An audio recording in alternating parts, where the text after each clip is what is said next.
अध्याशोधक एक स्पष्टपणे दिसत आहे की ज्या ज्या स्पर्धा परीक्षा होत आहेत त्यामध्ये पेपर फुटीसारखा गोंधळ होत असताना दिसतोय।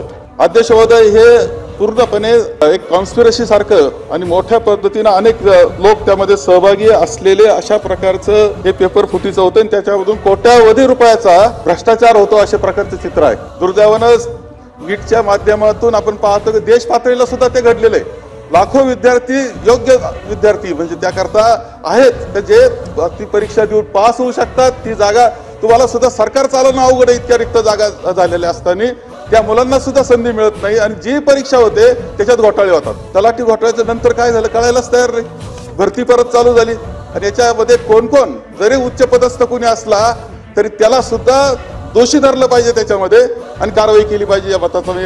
माननीय थोरात साहेबांनी जो विषय मांडला खूपच गंभीर आहे। आपल्याला हा पेपर फुटीचा कायदा करायचा आहे, माननीय मुख्यमंत्र्यांनी सांगितलेलं आहे आणि माननीय मुख्यमंत्र्यांनी हे देखील सांगितलेलं आहे, त्या डेलिगेशनलाही मी सांगितलं आहे की याच अधिवेशनामध्ये हा कायदा आम्ही आणणार आहोत।